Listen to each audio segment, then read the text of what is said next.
ladies and gentlemen, the President of the United States. My friends, I want to talk for a few minutes with the people of the United States about banking.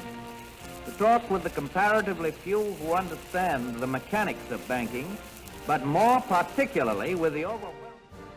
Those were the words that echoed through the homes of 54 million Americans on March 12, 1933, and they started a new era of understanding between the President and the citizens of the United States.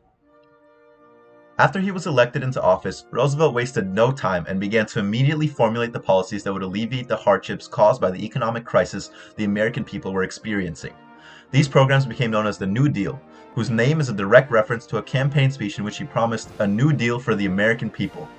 The New Deal was primarily centered on three core goals: relief for those in need, economic recovery, and financial reform. In our day, certain economic proofs have become accepted as self-evident. A second Bill of Rights, under which a new basis of security and prosperity can be established for all. These quotes would set a major expectation, not only for FDR, but every president since. No president had ever acted with a sense of urgency that FDR had, which makes him the prime example that all other presidents are compared to. During his first 100 days in office, Congress enacted 15 major pieces of legislation establishing New Deal agencies and programs. Among these was the Federal Deposit Insurance Corporation, or the FDIC, which was established to protect depositors from losing their savings in the event of bank failure. Another program was the Civilian Conservation Corps, the CCC, which put thousands of people to work on projects in national forests, parks, and public lands, creating 3 million jobs in the process. The Agricultural Adjustment Administration, AAA, was created to ease the concerns of farmers during the Depression by establishing a program of production limits and federal subsidies. To address the problems of industry and workers, Congress passed the National Industrial Recovery Act, or the NIRA, in June of 1933. The NIRA established codes of fair practice for individual industries in order to promote industrial growth and keep jobs safe. It also created the National Recovery Administration, the NRA. The NRA was one of the most controversial of the early New Deal programs. It had two major purposes. The first one was to stabilize business with codes of fair competitive practice, and the second was to generate more power by providing jobs, defining labor standards, and raising basic wages. The NRA also supported trade unions in hope for protection of basic hour and wage standards. The NRA was headed by General Hugh S. Johnson, who proposed a blanket code that would pledge employers to observe the same labor standards. By July of 1933, he launched a movement to garner popular support for the NRA by using tactics like creating a symbol of a blue eagle with the motto, "We do our part." The eagle was displayed in windows and stamped on products to show a business's compliance. The importance of good communication was displayed in the planning of the chats. Seeing as FDR had to reach an entire nation through the radio, these chats had to be carefully planned, written, and spoken to make sure that they would reach their intended audience and convey the right message. A study conducted by Hamilton Institution found that there were 5 key steps that had to be included in a speech in order for that speech to attain an audience's attention for the longest amount of time possible. The first step that was prevalent in all of FDR's speeches was establishing a strong introduction. He would describe the scene, tell a story, and share his personal experiences relating to the recent events.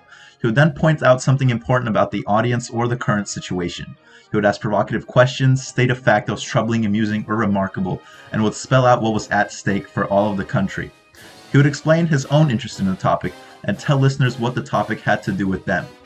By formatting all of his speeches this way, Roosevelt was able to instantly create a connection with the people of the United States and was able to get their support.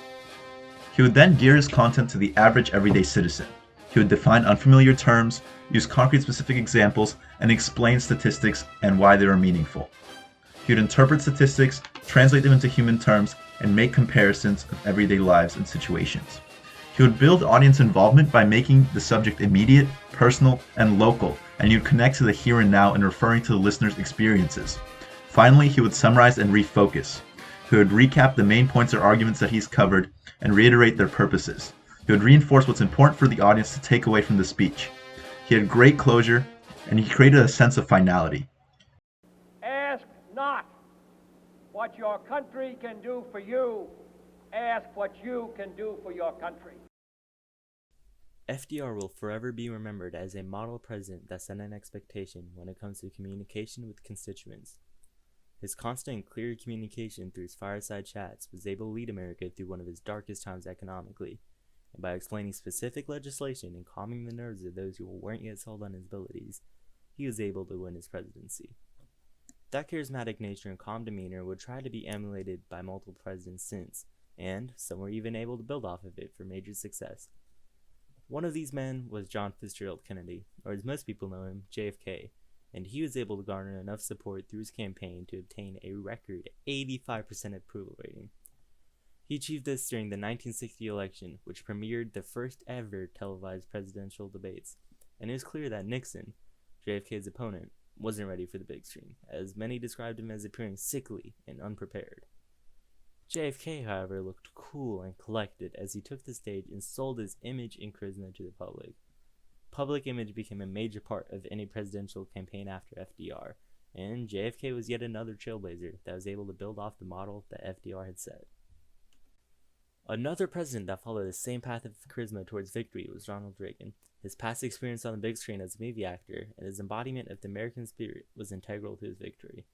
He grew up as a young Christian in Illinois before eventually going on to college to pursue a liberal arts degree, where he is also a football player and the student body president. He was a leader his whole life, and after short military service, he became an actor and went on to lead the Screen Actors Guild, where he was re-elected a total of 6 times.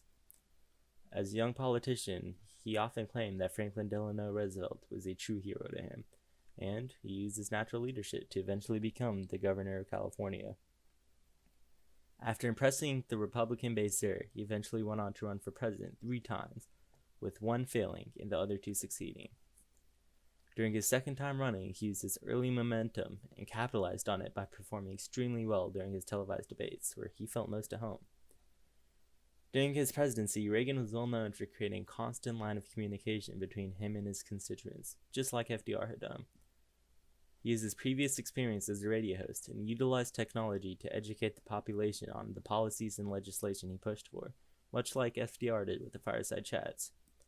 These were able to garner support for what he wanted to do, and was able to keep the people calm during times where Soviet tension was high due to the Cold War. The similarities between these 3 presidents and FDR are no coincidence. FDR set a precedent for how a leader should maintain themselves, and those who followed it found success.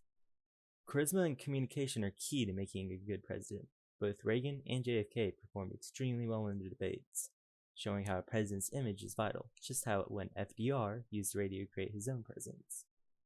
The fireside chats were a perfect example of what a president should do to find success, and to create an image that voters would want to vote for. FDR created the framework for how a president should operate, and all presidents preceding him should follow his example of strong communication with constituents. His precise choice of words and his influence on others, such as JFK and Reagan, are clear examples of his great charisma and influence over our country.